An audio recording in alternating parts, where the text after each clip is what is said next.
तो कल की क्लास में हम लोगों ने जो जनरल कंसेप्ट होता है वर्क डन का वो निकालना देख लिया था कि अगर आपको मान लेते हैं कोई भी ये पूछेगा कि जनरल वर्क डन का फॉर्मूला क्या है, ठीक है, जनरल टोटल वर्क डन का फॉर्मूला क्या है, तो हम ये जवाब दे सकते हैं कि work done equals to minus और आपका क्या आ जाता है इंटीग्रेशन पी एक्सटर्नल और डॉट में बोलो क्या आ जाता है डीवी, जहाँ पर यहाँ पर ये जो इंटीग्रेशन होता है इसमें हमें लिमिट्स पुट करनी पड़ती है, राइट, क्योंकि प्रेशर और वॉल्यूम ये आप लोगों के कैसे फंक्शन होते हैं, स्टेट फंक्शन होते हैं। तो जो भी इनिशियल वैल्यू होगी वो पुट करोगे और जो फाइनल वैल्यू होगी वो पुट करोगे।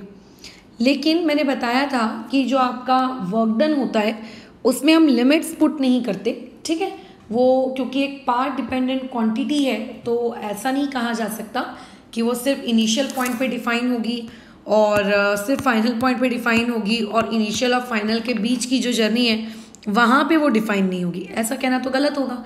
तो वहाँ पे हम सिर्फ इंटीग्रेशन लगाते हैं, वो बेसिकली पूरे के पूरे पाथ के लिए होता है, ठीक है, पूरे के पूरे पाथ के लिए होता है।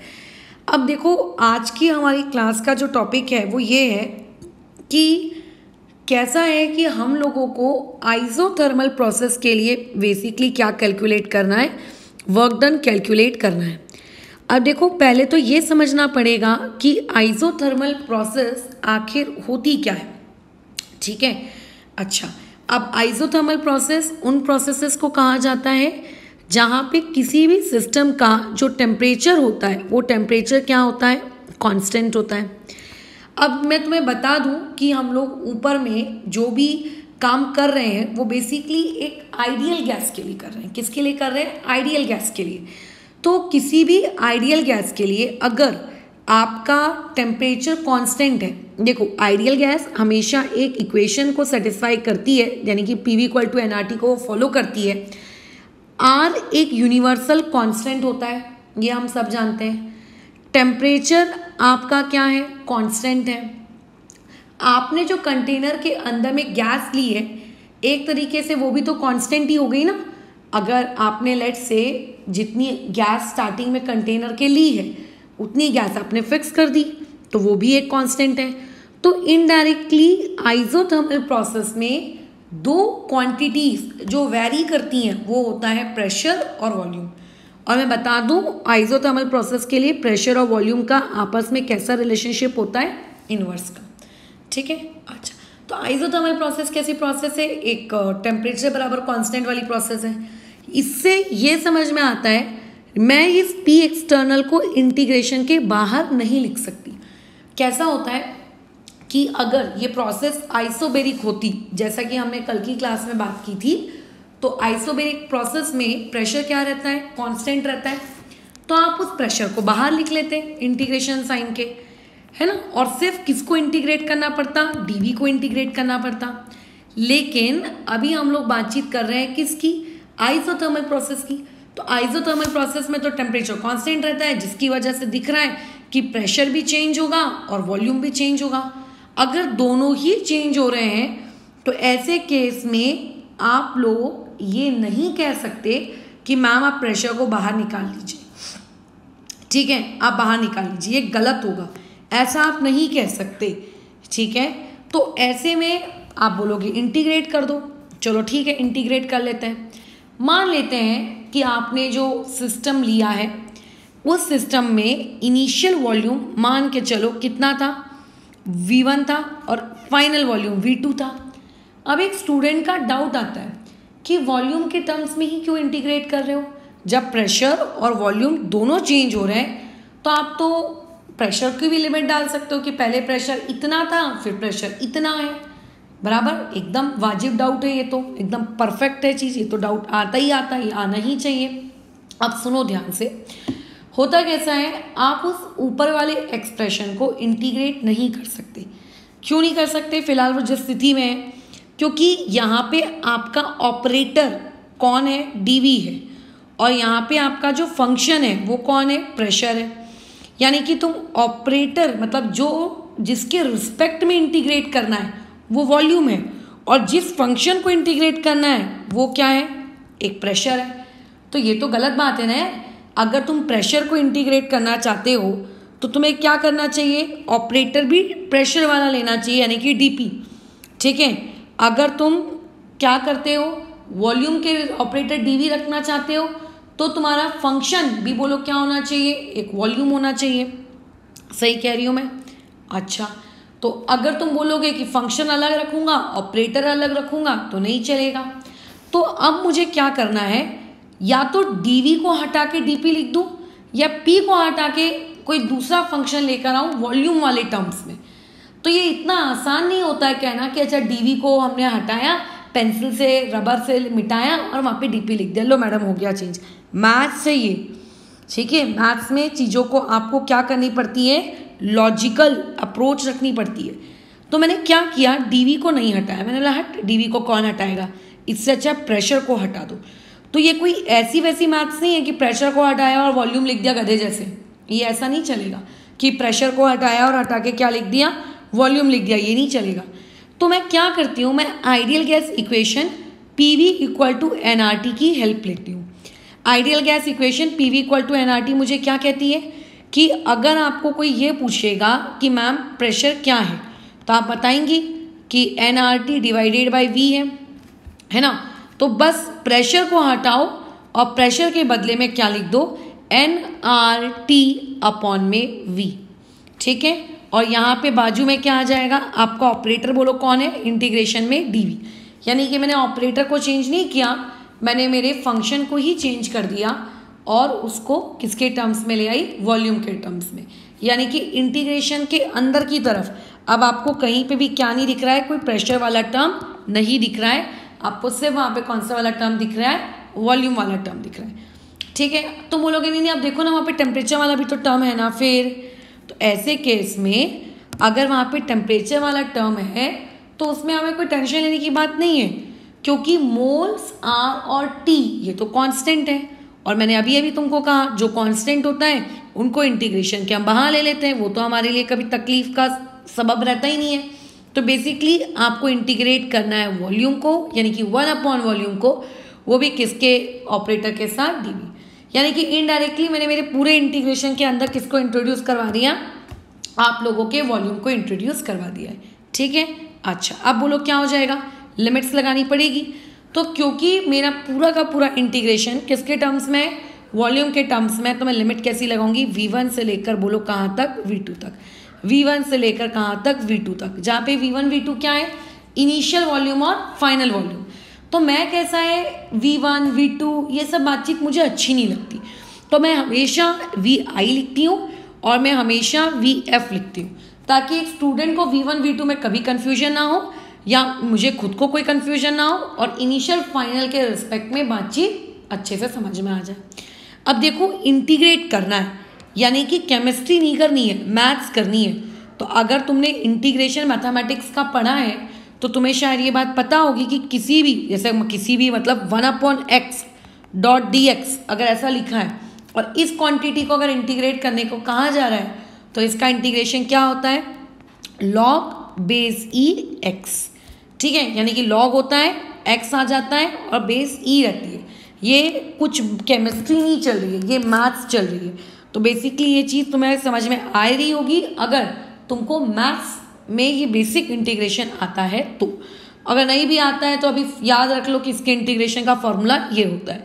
तो क्या बन जाएगा, यहाँ पे log आएगा, बेस e रहेगा और x की जगह यहाँ पे क्योंकि हम लोग v को इंटीग्रेट कर रहे हैं तो v रहेगा। और हम किसके लिमिट्स की वैल्यू क्या पुट करेंगे, v इनिशियल से v फाइनल। अब देखो कई लोग लिमिट्स को ऐसे स्क्वायर ब्रैकेट में पुट करते हैं, बट मेरी आदत एक्चुअली ऐसी ही डली हुई है कि ऐसी एक डंडी बनाओ और v इनिशियल v फाइनल लिख दो। इसका मतलब मैं लिमिट्स पुट कर रही हूँ, है ना, मैं क्या कर रही हूँ, लिमिट्स पुट करूँगी नेक्स्ट स्टेप में, वो लिमिट्स है मेरी। अच्छा अब लिमिट्स पुट करो, बताओ कैसे लिमिट्स पुट करते हैं। जो v है उस v की जगह एक बार हम क्या पुट करेंगे, ऊपर वाली अपर लिमिट, तो क्या आ जाएगा v फाइनल, और एक बार उसी v की जगह कौन सी वाली लिमिट पुट करेंगे, नीचे वाली, तो क्या आ जाएगा v इनिशियल। अच्छा हो गया खत्म, वर्क डन का फॉर्मूला हो गया क्या। ऑब्वियस है कि लेफ्ट साइड में जो आपका वर्क डन है वो भी तो इंटीग्रेट होगा, जो आपका छोटू सा वर्क डन था DW, वो छोटू सा वर्क डन DW भी तो आपका क्या होगा, इंटीग्रेट होगा। तो जब वो छोटा सा वर्क डन DW अपनी इंटायर पाथ के लिए इंटीग्रेट होगा तो आखिरी में आपको क्या दे देगा, टोटल वर्क डन मिल जाएगा। आपको आखिरी में क्या मिलेगा, कैपिटल W, यानी कि टोटल वर्क डन। उसमें लिमिट्स पुट करने की जरूरत नहीं है, मैं पहले भी बता चुकी हूँ क्यों। अब हम लोग इसको और सिंप्लीफाई करते हैं। कैसे करेंगे इसको और सिंप्लीफाई, मैथ्स का फॉर्मूला लगाकर। कौन सा फॉर्मूला, कैसा फॉर्मूला, तो देखो अगर कहीं लिखा है log A माइनस में log B, तो ये चीज लिखी जाती है log A अपॉन B। ये ऐसे, मतलब अगर माइनस में है तो उनको आप डिवाइड में लिख सकते हो। तो ये चीज कैसी हो जाएगी, log बेस E, और यहाँ आ जाएगा V final minus V initial. ये मेरा फॉर्मूला बन गया, ये मेरा फॉर्मूला बन गया। बट होता कैसा है कि जनरली हम जो लॉग्स की कैलकुलेशन करते हैं वो कैलकुलेशन कब करते हैं बताओ, जब हम लोगों के लॉग की बेस ई ना होते हुए, बोलो क्या होती है, आप लोगों की बेस 10 होती है। ठीक है, आप लोगों की बेस बोलो क्या होती है, आप लोगों की बेस 10 होती है। तब बेसिकली हम लोग क्या करते हैं, वहाँ पे लॉग्स की वैल्यू को यूज़ करते हैं। मैं ये नहीं कह रही कि इन लॉग्स की वैल्यूज़ को यूज़ करने में या इस डेरिवेशन में कोई बुराई है, बट मैक्सिमम टाइम हम लोग क्या करते हैं, लॉग बेस ई में काम नहीं करते, हम किस में काम करते हैं, लॉग बेस 10 में काम करते हैं। तब लॉग बेस ई को जब तुम्हें दुनिया में किसी भी डेरिवेशन में लॉग बेस ई को अगर हटाना हो और लॉग बेस ई को हटाकर अगर तुम्हें लॉग बेस 10 क्रिएट करना है, लॉग बेस क्या क्रिएट करना है, 10 क्रिएट करना है, तो आप कैसे क्रिएट करोगे, आप उस पूरी इक्वेशन को 2.303 से क्या कर दो, बेसिकली फैक्टर वाले टर्म से मल्टीप्लाई कर दो। बन गई देखो आपकी इक्वेशन किसमें, लॉग बेस 10 में। ठीक है, अच्छा लॉग बेस 10 के लिए मैं इसीलिए बार बार तुम लोगों पे जोर डाल रही हूँ क्योंकि हम लोग कैसा है, कई बार क्वेश्चन जब सॉल्व करते हैं तो कुछ बेसिक लॉग की वैल्यू हम याद रखते हैं। जैसे तुमने शायद आयोनिक इक्विलिब्रियम जब पढ़ा होगा तो वहाँ पे भी अपन ने याद रखा होगा कि log 2 0.3010 होता है ना। आपको log 3 आप याद रखते हो कितना होता है, 0.4771 होता है। आप log 5 याद रखते हो कि log 5 कितना होता है, 0.6989 होता है। आप log बेस 10 याद रखते हो कितना होता है, 1 होता है।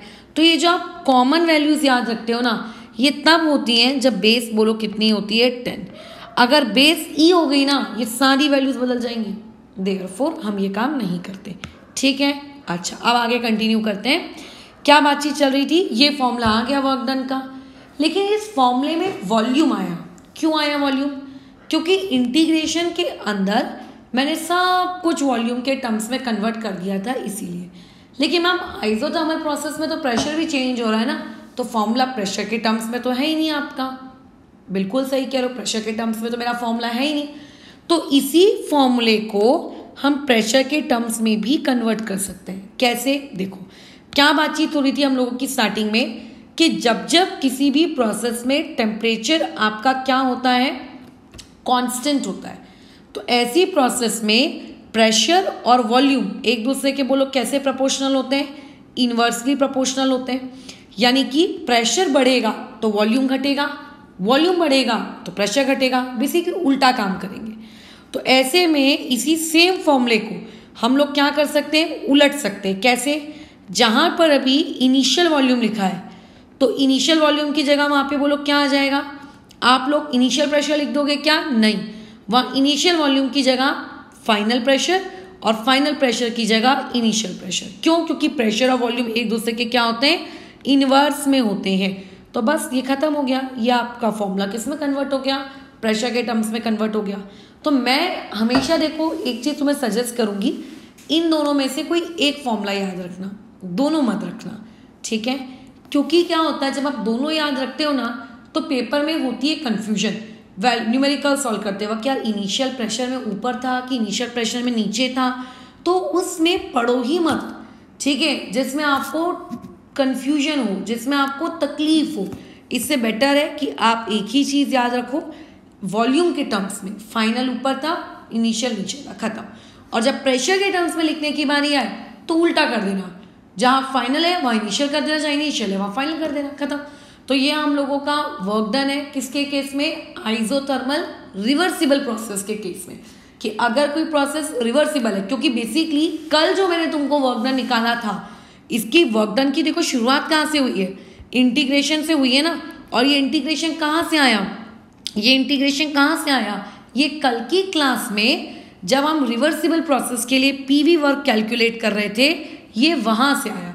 तो अभी हमने जो वर्क डन निकाला है, ये वर्क डन कौन सा वाला वर्क डन है, जब आपकी गैस आइसोथर्मली क्या हो रही है, एक्सपैंड हो रही है या फिर कंप्रेस हो रही है, कुछ भी हो सकता है, ठीक है। लेकिन आइसोथर्मली रिवर्सिबल है, वो आइसोथर्मल भी है और रिवर्सिबल भी है, तब ये पर्टिकुलर चीज़ यहाँ पर हो रही है। आइसोथर्मल रिवर्सिबल वर्क डन के लिए ये पर्टिकुलर फॉर्मूला बोलो क्या है, वैलिड है, ठीक है। तो यहाँ पे हमारा एक पर्टिकुलर फॉर्मूला का डेरिवेशन हो गया, ठीक है। तो तुम चाहो तो ये फॉर्मूला पूरा एकदम वर्ड टू वर्ड याद रख सकते हो, जो कि मेरे हिसाब से तो याद रखना चाहिए, ताकि न्यूमेरिकल जब आए तब आप डायरेक्टली फॉर्मूले का यूज़ करो और आंसर निकालो। पर लेट्स से अगर तुम भूल भी जाते हो तो तुम्हें डिराइव करते तो आता है ना, कैसे डिराइव करते हैं इस पर्टिकुलर फॉर्मूले को। अब ये बोर्ड्स का अगर पेपर होगा ना, अगर टीचर्स को क्वेश्चन पेपर थ्योरी लेवल पे अरेंज करना होगा, तो ये लोग पता है क्या करेंगे, इस पर्टिकुलर चीज़ को वो लोग क्या कर देंगे, आप लोगों का इस पर्टिकुलर चीज़ को डेरिवेशन के लिए देंगे 3 से 4 मार्क्स के लिए। तो अभी मैंने कैसे ऐसे डेरिवेशन बताया कि ऐसे ऐसे ऐसे ऐसे। बोर्ड्स में अगर लिखना हो तो इसी चीज़ को आपको प्रॉपर स्टेप्स के साथ लिखना होगा, स्टेटमेंट्स के साथ लिखना होगा, ठीक है। तो इसको फिलहाल यहाँ रोकते हैं।